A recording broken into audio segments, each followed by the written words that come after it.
Welcome to my colleagues at Mount Royal, and welcome to those of you who are guests at Mount Royal, and welcome to Deborah Blum, who is our speaker this evening.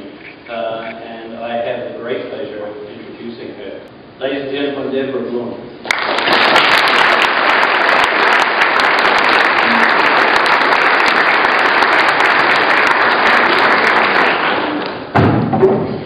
It's poison, so I had to drop it.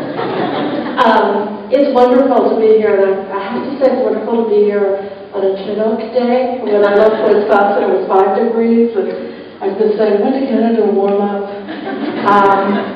And I want to start really by telling you, sometimes people feel that it takes a lot of explanation for someone to explain why they would spend 3 years of their life thinking about how to kill people. And it certainly has made my husband worried. He actually no longer go out coffee with me in the morning. So I want to go backwards a little bit, because if you listen to the sort of arc of my career, you'll see that I'm interested in a lot of things. And it begins with my interest in the way, in the intersection of science and society, the way science will shape the way we live, and the way the decisions we make as a culture can affect and change science. And no one plots more wickedly than a poisoner. Because if you think about it, poison murders are always premeditated.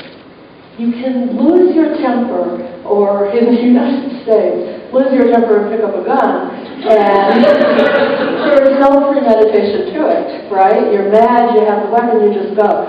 Poisons don't work that way. You don't say to yourself, you know, I'd really like to get rid of you, and I'm really mad at you, so now I'm going to go research poison that's not detectable. You know, about 6 months from now, when you eat your oatmeal, you're going to drop dead. And your poisoners really plan and think ahead. And just to give you a more contemporary example of my book, which I think illustrates this, last year there was a woman in Missouri. She was the wife of a police officer, and they really didn't get on very well, apparently. And she went out and she researched a way to kill him that she thought would be undetectable. And what she picked was to plant a lovely garden that included the plant foxglove.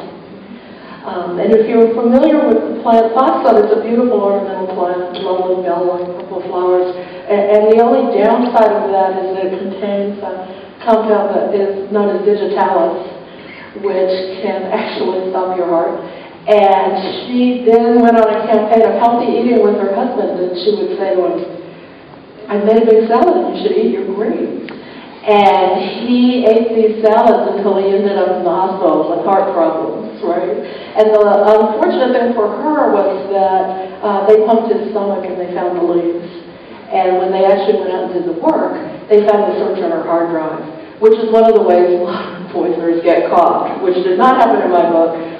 So I usually advise people, if you're trying to kill someone with a poison, do your research at the public library computer, so that they will not be able to find it on your hard drive at home. And so you have this situation, which is acknowledged in New York City in 1918. What they do a report, and they say, well, poisoners can operate with impunity in New York City, and we have to change this.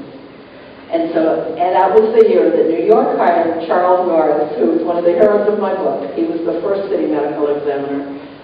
And he hired the first toxicologist attached to a city in North America, and his name was Alexander Geller. And the other thing I should tell you before I'm going to make you all forensic scientists, to some extent, in the 1920s, is that just having scientific experts in these positions was a huge change.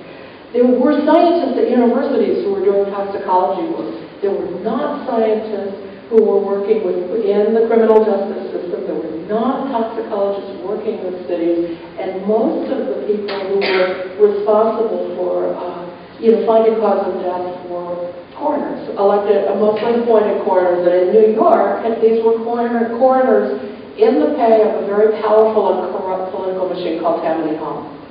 And if you go back and you look at the death certificates from that era, you will find that the coroners are sign painters, and funeral home operators, and milkmen, and lawyers, and that they don't have a clue how to figure out cause of death. And then death certificates will actually, it's almost like, something in a bad novel, but they'll actually say things like, could be diabetes or possibly an auto accident. And when they weren't sure, you just see death certificates, they go, act of God. And stuff, and yeah, okay, but it's really hard to solve a murder if it's just an act of God, right? And they were also for sale. And so you could basically, in this period, buy your cause of death. And my favorite case, the city investigator was one in which a man committed suicide. He put a gun right here and shot himself, and the bullet blew out the top of his head, and the coroner put a ruptured aneurysm. And maybe there's something, okay, well, something ruptured, but that was clearly, a cause of death that was bought off. So when Norris came in, he had all of this going on to try to collect, and he had this baby son, so it was just barely really starting to function. And in fact, in North America, we did not use the term forensics on this continent until the 1930s.